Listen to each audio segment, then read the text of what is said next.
Hello everyone and welcome back to yet another video edition. আজকের এই ভিডিওটাতে আপনাদের সাথে আমি ডিসকাস করব একটা রিটায়ারমেন্ট প্ল্যানিং নিয়ে। আর এই রিটায়ারমেন্ট প্ল্যানিংটা তাদের জন্য যাদের বয়স আজকে বা এখন 42 বছর। তো এই ভিডিওটা 42 বছর যাদের তাদের জন্য হেল্পফুল হবে, এবং যাদের বয়স এখন 40 বা তার নিচে, অথবা নিচে বলতে কি তার 2-3 বছর নিচে, বা 42 থেকে 2-3 বছরের ওপরে, তো তাদের জন্য এই ভিডিওটা অত্যন্ত হেল্পফুল হতে চলেছে। সো আপনাদেরকে কি করতে হবে, এই ভিডিও টিল দ্য এন্ড দেখতে হবে, কেননা এন্ডের দিকে আপনাকে ক্যালকুলেশন আমি করে দেখাবো, এবং সেই ক্যালকুলেশনগুলো রিটায়ারমেন্ট প্ল্যানিংয়ের ক্যালকুলেটারে বসিয়ে এক্স্যাক্টলি 42 ইয়ার্স যাদের, তাদের এজ অনুযায়ী একটা ক্যালকুলেশন হবে। এবং এই ভিডিওতেই আপনি জানতে পারবেন যে আপনার এজ অনুযায়ী প্রপার ক্যালকুলেশন, এবং আজকের ডেটে আপনি কত টাকা দিয়ে এসআইপি স্টার্ট করতে পারেন। এবং যদি এসআইপি না করে আপনার কাছে লামসাম অ্যামাউন্ট আছে, এবং আপনি সেই লামসাম অ্যামাউন্টটাকে ওয়ান টাইম ইনভেস্ট করে রাখতে চাইছেন এসআইপির পরিবর্তে, তাহলে আরও এটা হেল্পফুল হতে পারে। সো সেই জিনিসটা নিয়ে ডিটেলসে আমরা ক্যালকুলেটারে জানবো। সো এক্স্যাক্টলি যাদের 42 ইয়ার্স এজ এখন, তাদের হচ্ছে ক্যালকুলেশনটা অ্যাকিউরেট আসবে। বাদবাকি যাদের 41, 40, 39 বা 45, 43 বা 50, সো যাই হোক না কেন, তাদের এক্স্যাক্ট ক্যালকুলেশনের জন্য আপনারা স্ক্রিনে একটা নম্বর দেখতে পাচ্ছেন, সেই নম্বরে আপনারা আমাদের অফিস নম্বরে কল করুন। এটা আমাদের অফিস নম্বরে কল করলে আপনারা আমাদের ডিটেলস সম্পর্কে আরও জানতে পারবেন, এবং এই এক্স্যাক্ট রিটায়ারমেন্ট প্ল্যানিংয়ের ক্যালকুলেশন এক্স্যাক্টলি আপনার ক্ষেত্রে কী ডিটেলস হতে পারে, এবং আপনার অ্যাকিউরেট রেজাল্ট বা অ্যাকিউরেট নাম্বারটা কত হতে পারে, সেটা নিয়ে আপনি জানতে পারবেন। সো স্ক্রিনের মধ্যে আপনারা নম্বর দেখতে পাচ্ছেন, এবং এক্স্যাক্ট ক্যালকুলেশনে আমরা এখন চলে যাই। তো এটার জন্য আমি আমার হচ্ছে ফোনের স্ক্রিনটাকে শেয়ার করব। তো আপনারা এই ফোনের স্ক্রিনটাতে দেখতে পাবেন এক্স্যাক্ট ক্যালকুলেটারের ক্যালকুলেশনটা কত আসছে। ওকে, সো ফোনের স্ক্রিনে চলে। তাহলে বন্ধুরা, আমরা রিটায়ারমেন্ট প্ল্যানিংয়ের ক্যালকুলেটারে চলে এসেছি, এবং এই রিটায়ারমেন্ট প্ল্যানিংয়ের ক্যালকুলেটারে এই ক্যালকুলেশনটা আপনাদেরকে একবার দেখিয়ে দিই। সো আমি রিটায়ারমেন্ট প্ল্যানিং যে অপশানটা রয়েছে সেটাকে সিলেক্ট করছি ক্যালকুলেটরের মধ্যে। এরপরে কারেন্ট এজ সিলেক্ট করার অপশান আছে। তো বাই ডিফল্ট এখানে 30 আছে, আমি এখানে 42 বসাবো। নেক্সট হচ্ছে রিটায়ারমেন্ট এজ 60, এটা 60 থাকবে। লাইফ এক্সপেক্টেন্সি এটা 85 ইয়ার্স, তো 85 ইয়ার্সই আমি রেখে দিচ্ছি, ঠিক আছে। অথবা এখানে রিটায়ারমেন্ট প্ল্যানিংয়ের মিস্টেকের মধ্যে পড়ে যে আমরা আমাদের রিটায়ারমেন্ট প্ল্যানিং যখন করি তখন আমাদেরকে হচ্ছে এজ যতটা পারবো আমরা বেশির দিকে ধরে রাখবো, অর্থাৎ 60 থেকে আমরা 30 ইয়ার্স ক্যালকুলেট করবো। 35 ইয়ার্স ক্যালকুলেট করা হয়, কখনো 25 ইয়ার্স ক্যালকুলেট করা হয়। সো 60 থেকে 30 ইয়ার্স, অর্থাৎ 90 বছর পর্যন্ত একজন মানুষ বেঁচে থাকবে, এটা ধরেই আমরা ক্যালকুলেশন করছি। সো মান্থলি এক্সপেন্সেস এখানে কত না, লেট সাপোজ 42 বছর বয়স আজকে যার, ফর এক্সাম্পল একজন ব্যক্তি আছেন, তার নাম এক্স। তো এক্সের বর্তমান বয়স 42, আর এক্সের হচ্ছে লাইফ এক্সপেক্টেন্সি 90 ইয়ার্স, এক্সের রিটায়ারমেন্ট এজ হচ্ছে 60, এক্সের এরপরে মান্থলি এক্সপেন্সেস। সো এখন বর্তমানে তার মান্থলি কত খরচা হয়, সো এক্সপেন্স, এটা মান্থলি এক্সপেন্স হচ্ছে let suppose 20,000। Okay, so monthly expense হচ্ছে 20,000। ইনফ্লেশন রেটকে আমরা 6 ধরে চলছি। Okay, so pre retirement expected rate of return, অর্থাৎ 60 এজ পর্যন্ত পৌঁছানোর আগে, অর্থাৎ এখন যদি 42 বছর হয়, 60 ইয়ার্স পর্যন্ত পৌঁছাতে অলমোস্ট 18 বছর লেগে যাবে। সো এই 18 বছরে আমাদের যে ইনভেস্টমেন্টটা থাকবে, সেই ইনভেস্টমেন্টটা কত পার্সেন্টেজে গ্রো করবে, তো এটাকে আমরা ধরে চলবো 15%। জেনারেলি আমরা যদি যে কোনো সাপোজ ফ্লেক্সি ক্যাপ ক্যাটাগরির ফান্ড দেখি, বা আমরা যদি দেখি স্মল ক্যাপ ক্যাটাগরি বা মিড ক্যাপ ক্যাটাগরি, তো এগুলোর মধ্যে পোটেন্সিয়াল থাকে, বা মাল্টি ক্যাপ ক্যাটাগরি, তো এই ফান্ডগুলোর মধ্যে পোটেন্সিয়াল থাকে হিস্ট্রি এটা দেখিয়েছে যে গত 15 বছরে 15% রিটার্ন, 10 বছরে, গত 10 বছরে 15% রিটার্ন, এগুলো আমরা এক্সপেক্ট করতে পারি। সো আমাদের ইনভেস্টমেন্ট যেটা থাকে সেটাকে 10 বছর বা তার বেশি যদি আমরা হোল্ড করে রাখি, তখন আমরা এই ক্যাটেগরিগুলোতে, বিশেষ করে স্মল ক্যাপ, মিড ক্যাপ, এই ক্যাটেগরিগুলোতে আমরা 15% এক্সপেক্টেড রেট অফ রিটার্ন ধরতে পারি। ওকে, সো আমরা এখানে 18 বছর পেয়ে যাচ্ছি। সো দ্যাটস ওয়াই আমরা 15% এখানে ক্যালকুলেট করব। Post retirement expected rate of return 7%। So রিটায়ারমেন্টের পরে মেন পারপাসটা হয়ে যায় যে টাকা যেটা থাকে সেটাকে প্রোটেক্ট করা, সেটাকে লস হওয়া থেকে রক্ষা করা। সো এই কারণে আমরা হচ্ছে যেগুলো হাই রিস্ক ফান্ড সেগুলোতে 60 বছরের ওপরে টাকাকে ইনভেস্ট করব না। সো এই রুলটাকে মেনটেন করে আমরা যদি চলি তাহলে আমাদের একটা ক্যালকুলেশন আসে, এবং এখানে একটা গ্রাফও আমরা দেখতে পাচ্ছি। প্রথমে আমরা গ্রাফের মধ্যে দেখতে পাচ্ছি ফিউচার মান্থলি এক্সপেন্সেস, এটা হয়ে যাচ্ছে 57,086, অর্থাৎ 57,000 হয়ে যাবে তখন মান্থলি এক্সপেন্সেস। সো এখানে এখন মান্থলি খরচা কত সেটা ভীষণ একটা ইম্পর্ট্যান্ট ডেটা। সো এখন কারোর যদি মান্থলি এক্সপেন্সেস 25,000 হয় তাহলে সেটার উপর বেস করে এই ক্যালকুলেশনটা হবে। এখন কারোর মান্থলি এক্সপেন্সেস যদি 45,000 হয় সেটার উপর বেস করে ফিউচার মান্থলি এক্সপেন্সেস ক্যালকুলেট হবে।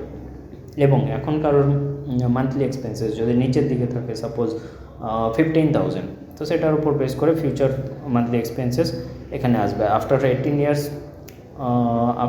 ইয়ার্স ডিউ টু ইনফ্লেশন এই মান্থলি এক্সপেন্সেসটা আর একই থাকবে না, এটা অনেকটা বেড়ে যাবে।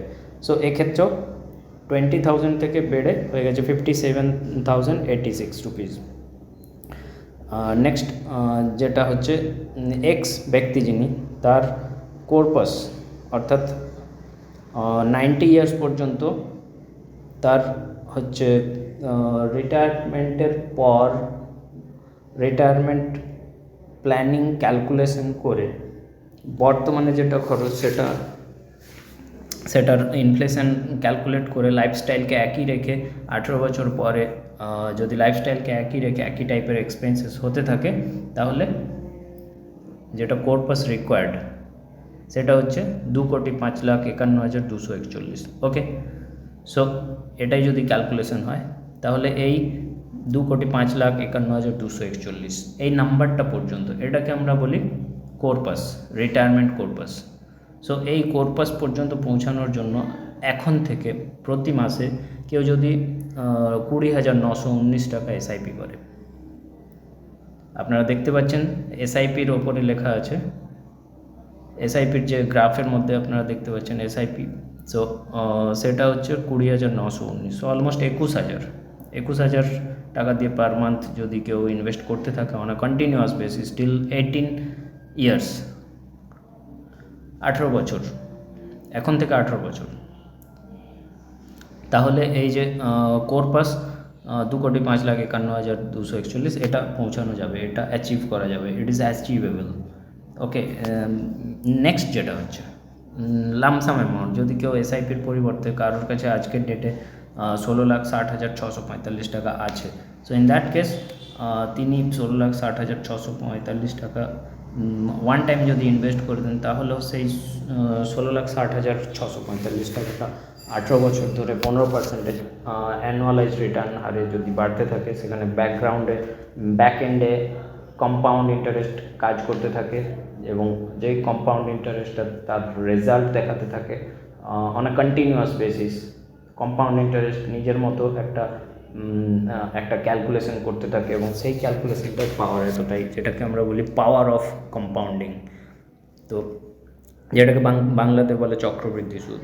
সো এই চক্রবৃদ্ধি সুদের এতখানি পাওয়ার, এই পাওয়ারটাকে কাজে লাগিয়ে চক্রবৃদ্ধি সুদ 18 বছর ধরে নিজের পাওয়ারটাকে দেখাতে থাকে। অ্যাজ রেজাল্ট কী হয়, 16,60,645 টাকায় কন্টিনিউয়াস বেসিসে বেড়ে 2,05,51,241 টাকাতে পৌঁছে যায়। সো এটাই হচ্ছে ক্যালকুলেশন, এবং তার জন্য এক্স্যাক্টলি যার বয়স 42 এবং তার যদি মান্থলি এক্সপেন্সেস বর্তমানে 20,000 হয়, সেটা হচ্ছে তার ক্ষেত্রে ক্যালকুলেশন।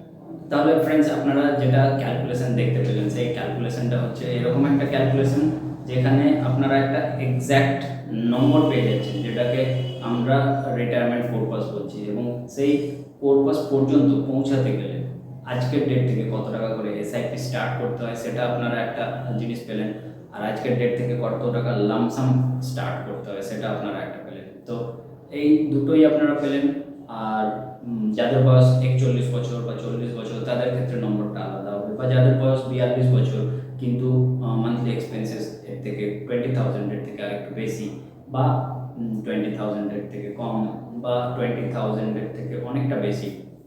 সো এটা পার্সন টু পার্সন ডিপেন্ড করে, ফ্যামিলি টু ফ্যামিলি ডিপেন্ড করে। So based on that calculation আলাদা হবে, নম্বর আলাদা হবে।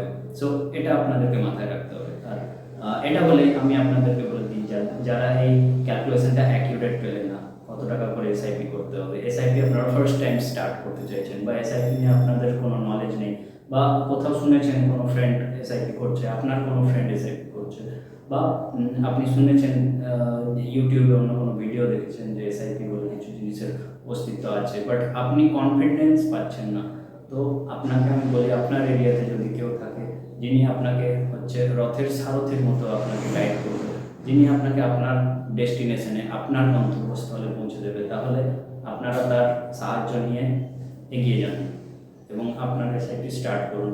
আপনার যদি মনে হয় যে আমি আপনাদেরকে গাইড করতে পারি, আপনারা স্ক্রিনের মধ্যে আমাদের অফিসের নম্বর দেখতে পাচ্ছেন, সেই অফিসের নম্বরে কল করে বা হোয়াটসঅ্যাপ করে আপনার ডিটেলস পাঠান, আপনাকে আমরা গাইড করব যে আপনি কিভাবে ইনিশিয়াল ডেজে আপনার এসআইপি স্টার্ট করবেন। এবং এক্স্যাক্ট আপনার এখানে আমি বলে দিই যে এক্স্যাক্ট আপনার ক্যালকুলেশন, সাপোজ আপনার এজ 41 এবং আপনি আপনার নেক্সট হচ্ছে ধরে নিন 19 বছর পর কত টাকা পারপাস দরকার, রিটায়ারমেন্ট প্ল্যানিং দরকার, আপনার এক্স্যাক্টলি পার্সোনালাইজ রিটায়ারমেন্ট প্ল্যানিং দরকার আপনার এজ অনুযায়ী, আপনার ফ্যামিলি এক্সপেন্সেস অনুযায়ী, তাহলে আপনারা স্ক্রিনে দেওয়া নম্বরটাকে কন্ট্যাক্ট করুন এবং আপনার নিজের ডিটেলসটা ক্যালকুলেশন করতে আমি আপনাকে হেল্প করব। ওকে, সো এটা বলে আজকের এই ভিডিওটাকে আমি এখানে এন্ড করছি। আর এই ভিডিওর মোস্ট ইম্পর্টেন্ট জায়গা যেটা, সেটা হচ্ছে যে যদি আপনার কাছে লামসাম পারপাস থাকে, তাহলে লামসাম অ্যামাউন্ট থাকে, সেটাকে আপনার রিটায়ারমেন্ট পারপাস তৈরি করতে চান সেটা দিয়ে, তাহলে আপনি লামসাম করতে পারেন এবং সেক্ষেত্রে আপনার রিটায়ারমেন্ট এজ পর্যন্ত পৌঁছাতে তুলনামূলকভাবে কম খরচা হতে পারে। বাট যাদের ক্ষেত্রে এটা পসিবল নয়, তাদের ক্ষেত্রে সবথেকে বড় অস্ত্র হচ্ছে এসআইপি। সো এসআইপি স্টার্ট করুন এবং এসআইপি সম্পর্কে যদি আপনি অবগত না হন বা কনফিডেন্স নেই, বা আপনার মনে হচ্ছে যে এসআইপি এক্স্যাক্টলি আপনার হাতে ধরে কেউ স্টার্ট করে দেবে, তাহলে আপনি স্ক্রিনে দেওয়া অফিসের নম্বরে, আমাদের অফিসের নম্বরে কল করুন। ওকে, সো এই বলে আজকের এই ভিডিওটা এখানে শেষ করছি। Thank you so much for watching this video.